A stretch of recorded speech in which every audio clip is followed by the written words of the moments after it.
Hi guys, this is Hero. How's everyone doing today? आज बता cho आज सब कैसे हो? So today I'm going over Rahu and Ketu's transit in the sign of Aquarius and Leo. Okay, so Rahu is in Aquarius and Ketu's in Leo from about mid of May of 2025 to November 2026. So it's usual 1.5 years of transit. Now, in order to understand Rahu Ketu and its placement, you need to understand fully the axis in which it's sitting on, right?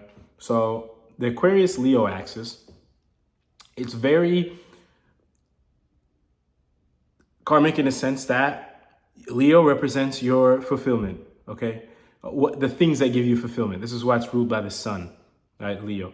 And Aquarius, Saturn's main sign, this represents, you could say in a sense, your external karmas, right? So this flow of what gives you fulfillment and what you desire to do in the outside, right? And you can see how these kind of support and contrast each other, right? The things that give you fulfillment are eventually going to be the things that you feel the need to do, especially in like towards others or in a karmic sense. And the things that you kind of do for others or towards others kind of also in turn gives you that inner fulfillment, and the cycle keeps going, right? So when Rahu's in Aquarius and Ketu's in Leo, see, Rahu kind of represents your current desires, right? And Ketu kind of represents the things that you kind of like a extra kind of intuitive boost, you could say. Okay, so when they're here, you could kind of say in a sense that you kind of have an extra like intuitive boost of the things that give you fulfillment. And in turn, that's going to make you want to explore the things that you should be doing on the outside, right? This is a great time to kind of find your purpose in life or your destiny path or whatever you want to call it, whatever the word is these days, right? Now, another thing to understand here is that Rahu and Ketu, no matter where they are, one planet, its sign ruler is always going to be an outer planet, and one, its ruler is going to be an inner planet. This was not, this magically some coincidence. This was designed very auspiciously, or whatever the word is, with extreme significance, okay? For example, Rahu here, its ruler, it's in Aquarius, its ruler is Saturn, which is an outer planet, a slow-moving planet. Ketu it's in Leo, its ruler is Sun, which is an inner planet. It's not technically astronomically a planet, but in an astrological sense, it's an inner planet. So it moves fairly quickly, one sign a month, right? This is because if both planets are have two quick sign rulers, they would be out of control, completely out of control. And if both planets were in two very outer planets, slow-moving astrological planets, and astronomical planets for respect to the sun also, then these two planets would not have the karmic impact that they have, right? It is because they are meticulously designed that they are always aspecting each other, one in a slow sign and one or a slow ruling sign and one in a quick moving sign, that they are who they are today, okay? Now, moving forward, Aquarius and Leo, this is a great time to, yes, understand your life path, but you need to see also both of their rulers, okay? So let's start with Rahu, because Rahu's ruler sun is going to be in Pisces this whole time, okay? And Rahu's kind of going to be the things that you're like directly wanting to do right now, okay? So Shani, you have this thing in Pisces, right? What is Pisces all about? It's all about detachment and letting go and things like that. So you have to think, how could this impact you here, okay? So one way is that you could feel very detached from just the sense of, karmic fulfillment or kind of doing these kind of things, right? Like fulfilling your passion, your purpose, whatever, right? Now, how Rahu could influence you here. This is just one way it could, right? I'm not going to explore like the million different ways it could, but one way, I wouldn't say a million, but I'm not going to explore the multitude of different ways. But one way how this Rahu could affect here is that, okay, you're feeling kind of detached from Saturn, and Rahu's kind of going to try to fill in that void, fill in that gap, right? Have you ever felt like something or some person in your life just got removed and you just need to fill in the void somehow, right? And this is not necessarily an emotional void it's trying to fill. It's more of like a karmic purpose void, if that makes sense, okay? So just keep that in mind here, right? Jupiter, throughout half of this transit, it's going to be in Gemini, and throughout half, it's going to be in Cancer, okay? When Jupiter's in Gemini aspecting this Rahu, it will tame it a little bit, right? So they mutually aspect each other. Now, what do I mean by tame, right? It's very important in order to understand everything properly to just actually go a little bit more in detail. So we know Jupiter's in Gemini, right? Gemini is all about your self-efforts, okay? So how this could impact this Rahu here is that, okay, yes, this Rahu, it's in Aquarius, right? It's trying to affect your purpose or your sense of calling or whatever. But your Jupiter in Gemini, see, Rahu in Jupiter and Ketu, they all aspect its trines, right? And trines are all signs of the same element. So they all are very strongly connected, like in a very karmic, energetic sense, okay? More than like other planets.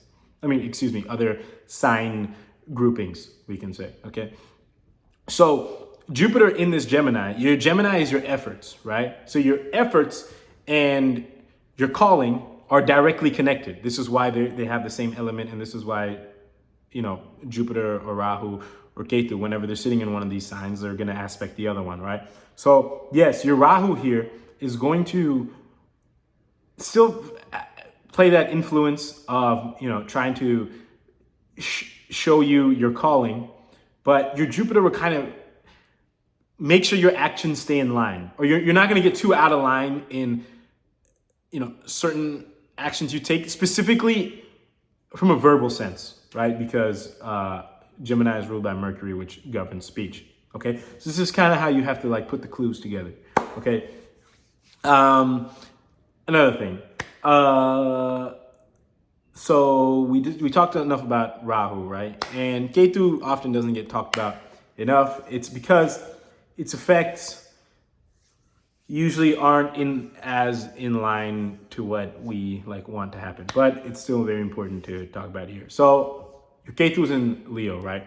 So we all have things that give us deep fulfillment, right? These are very important in our life because it kind of drives the things that we do, right? I can just say that. It kind of drives the things that we do, right? And in this instance, it's going to kind of support this Rahu here in, or just a sign of Aquarius in general in,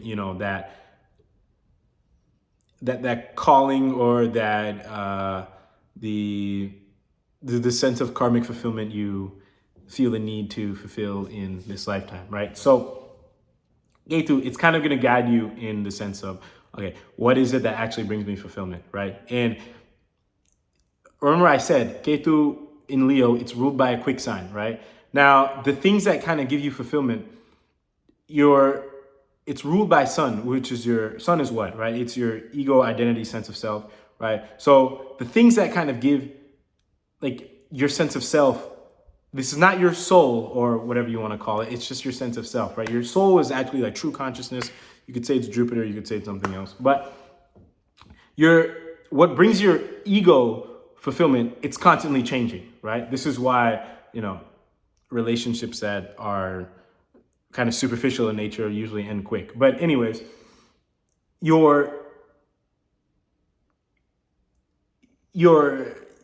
sense of fulfillment, yes, you're getting a deeper sense of it, but that doesn't change the fact that it's still constantly changing, right? So you always have to look at where Sun is. Wherever Sun is, that's kind of going to be the focus of your fulfillment, right? We have many different ways we can be fulfilled, right? So as sun moves, it will show you that, right? Like, for example, when sun is in Taurus, which I think it's like at the beginning of this transit, you could feel like fulfillment in the sense of like your family, food, things like that, right? Or etc. When it keeps going, this vibe that you're feeling, it's going to be the strongest when sun is in Leo, right? Especially because the sun owns Leo, right? It is going to do this twice throughout this year and a half, right? Around mid-August to mid-September, I think. Okay, so just keep an eye out for that also. Yeah, that's pretty much, I'm at 10 minutes, almost 11. I think I'm going to wrap it up, but that's pretty much it for this video. Okay, just keep in mind that this is a great time to really understand what it is you want to do for others, or what it is you can do for others.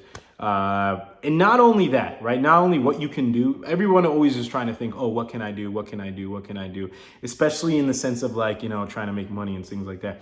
But what can I do that's actually also fueling this fulfillment in me?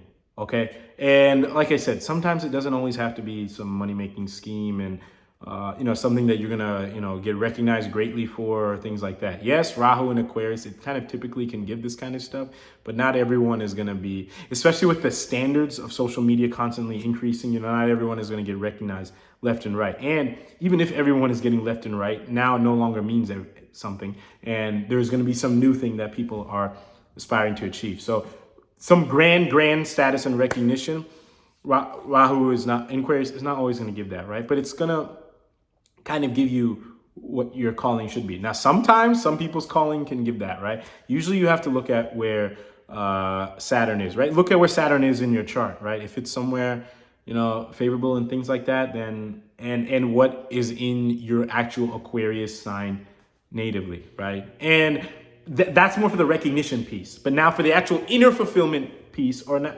yeah, you could say that. And by piece, I don't mean P-E-A-C-E. I mean like an actual piece, like a slice. The inner fulfillment piece, which I would say matters just as much, pretty much, because, it's actually, your sense of fulfillment. You also want to take a look at where sun is in your natal chart and what's in Leo, right, in your chart. And these are kind of also going to give clues on, the things and how, the fulfillment is going to play out in your life, right? And yeah, you can go from there, okay? So I think that's pretty much it for this video. If you have any questions or comments, as usual, you can feel free to let me know. And until next time, I'll talk to everyone later. Thank you all very, very much for watching.